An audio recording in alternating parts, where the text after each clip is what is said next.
The key competency area for improvement at St Joseph's Oamaru is to embed key competency awareness so deeply in the school culture that even when practitioner expertise changes, the key competency awareness persists. Our school curriculum promotes 21st century competencies, which include the ability to be a lifelong learner. The ability to continue to learn is fundamental in developing adaptive expertise.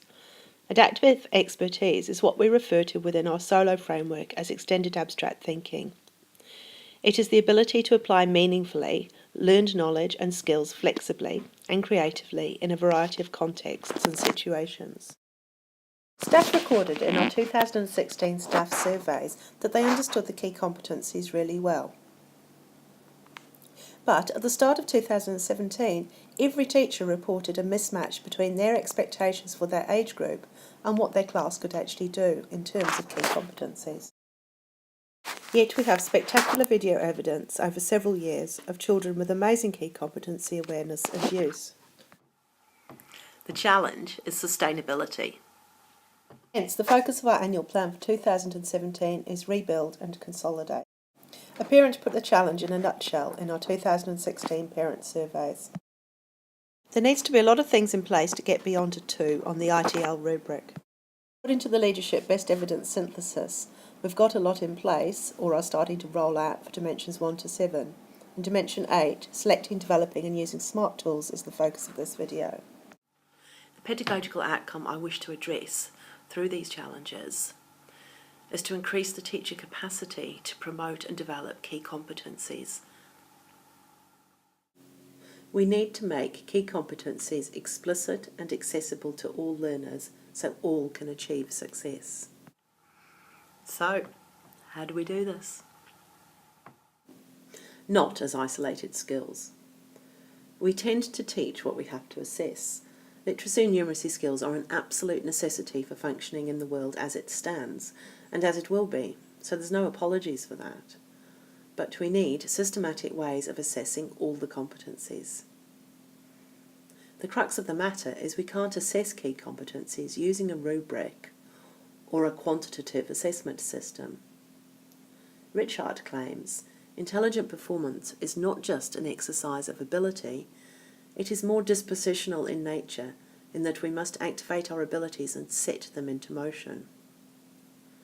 Key competencies exist in action, in a particular context, with a particular group of people. They do not exist in isolation. That's why the excellent key competencies we see at work in one area may not always transfer into another. We can't use pre-made rubrics to assess key competencies because they don't take the richness of the context into account. And we can't quantitatively measure key competencies. To try would be like measuring the links in the Meccano set without building anything. Key competencies need to be assessed inductively. That means we look at the evidence and ask what it's telling us, rather than deciding what we're looking for first and then searching. Inductive analysis involves discovering patterns, themes and categories in one's data. But it's not straightforward or easily systemised. My proposed solution for how we go about both teaching and assessing key competencies is based on an understanding of key competencies as an extension of the learning dispositions of the early childhood Te Whāriki curriculum. Our response needs to be descriptive, not prescriptive, and focus on discovering those patterns, themes and categories. My proposed plan is to provide an ICT mediator to help us as a staff develop our practice of promoting and responding to key competencies in context. We also need a tool to help us report effectively to parents on things that matter to all of us, not just the things that can be quantitatively measured. Our St Joseph's curriculum identifies transformative practice according to the Oamaru model. As time goes on, the benchmark for transformation rises. But if we're going to bother with a new tool or system, it needs to be transformative. We need a system which will gather multimedia evidence for work samples, refer to our learning progressions, and allow descriptive commentary for learning dispositions? The obvious answer is some sort of e-portfolio. We've had a lot of success with individual student blogging over the years in terms of engagement, so there is nothing innovative about introducing an e-portfolio. All of these systems are effective recording and reflection tools, but they don't, on their own, add anything to self-regulation of learning. Our challenge of sustaining school-wide depth of understanding and practice won't be met by doing what we've always done or done before. Professor David Jonason of the University of Missouri developed a concept called mind tools. A tool becomes a mind tool when it can add something to the mind which could not have happened without the tool.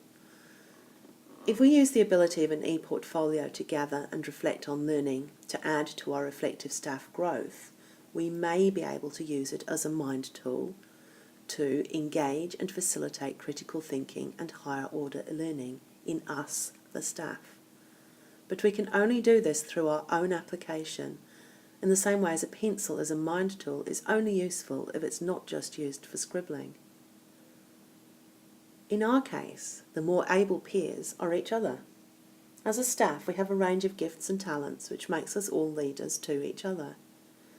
We can perhaps cross a zone of proximal development of our own through using an e-portfolio tool to enable us to collaborate and consider more deeply our understanding and development of student key competency and self-regulated learning.